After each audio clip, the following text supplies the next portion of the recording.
This is truly one of the most entertaining, but also most informative things that I have ever seen.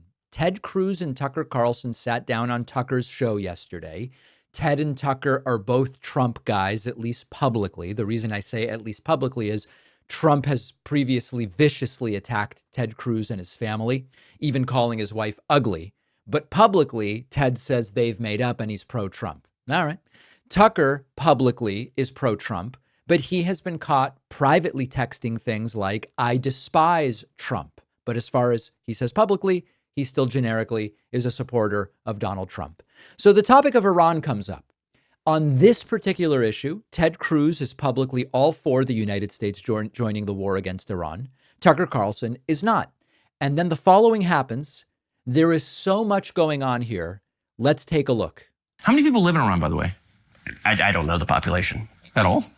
No, I don't know the population. You don't know the population of the country you seek to topple?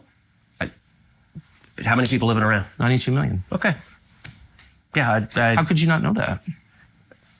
I don't sit around memorizing population tables. Well, it's kind of relevant because you're calling for the overthrow of the government. Why is it relevant whether it's 90 million or 80 million or 100 million? Why is that relevant? Because if you don't know anything about the country... I didn't say I don't know anything about Okay, what's the ethnic mix of Iran? They are Persians and predominantly Shia. Okay, it's not even... You don't know anything about Iran. So okay, I am not the Tucker Carlson expert on Iran. You're a senator who's calling for the overthrow of the government. You're the one who don't know anything about the country. No, you don't know anything about the country. You're the one who claims they're not trying to murder Donald Trump. You're the I'm one not saying that. who can't figure out if it was a good idea to kill General Soleimani, and you said it was bad. You don't believe they're trying to murder Trump. Yes, I do. Because you're not calling for military strikes against them in retaliation. And if you really believe that... We're carrying out military strikes today. You said Israel was. Right, with our help. I said we. Israel is leading them, but we're supporting them. Well, you're breaking news here because the U.S. government last night denied, the National Security Council spokesman Alex Pfeiffer denied on behalf of Trump that we were acting on Israel's behalf in any offensive capacity. No, we're not bombing them. Israel's bombing them. You just said we were. We are supporting Israel. High stakes. You're a senator. If you're saying the United States government is at war with Iran right now, people are listening. Okay. This is truly amazing to watch for a few reasons. Now, first of all, this is not a serious foreign policy debate that you just saw, okay? This is a branding crisis inside of MAGA. This is like a public relations meltdown between two guys who helped sell Trump to the American people. Trump's anti-war mask is slipping off. And now you've got people like Ted Cruz and Tucker Carlson who helped build this monster trying to figure out what to do. Ted Cruz wants war with Iran, but he doesn't even really know very much about Iran. Okay. Tucker Carlson isn't offering anything real either. His big argument is you don't get to have an opinion on the war unless you know the ethnic breakdown and the population of the country.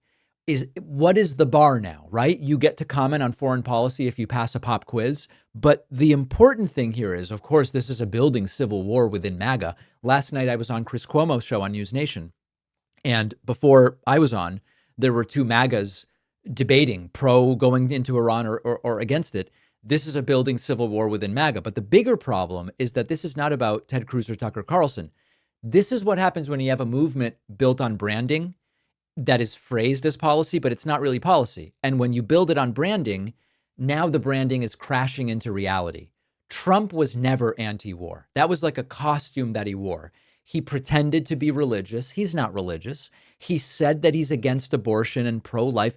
He's never been against abortion until he became a political candidate. This is like waving around that Bible that he never actually read.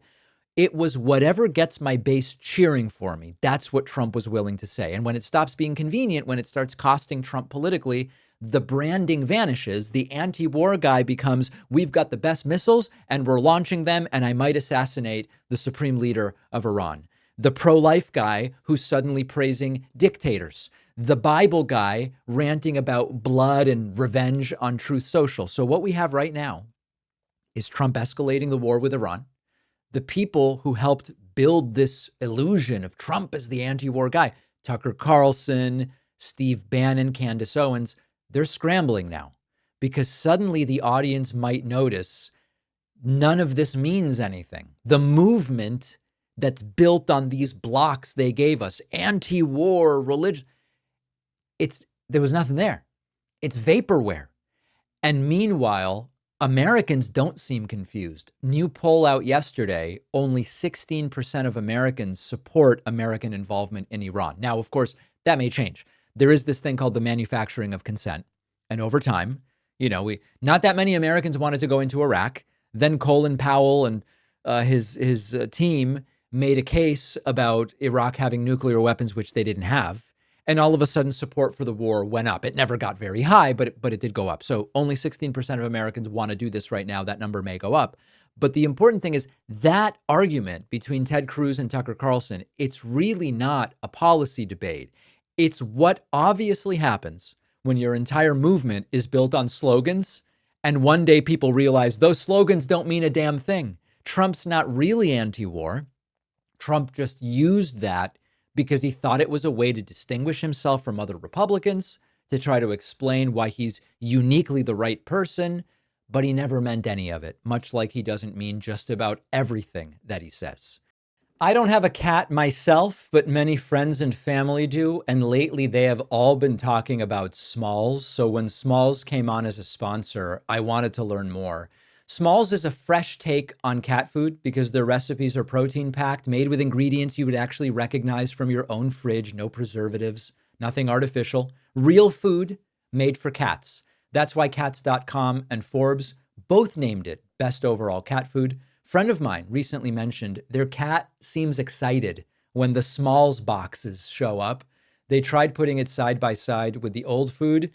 The cat went straight for Smalls, which is a pretty good sign. If you've got a cat, give Smalls a try. Smalls is offering my audience 35% off, plus an extra 50% off your first order with free shipping. Just go to smalls.com, use the code PACMAN. The link is in the description.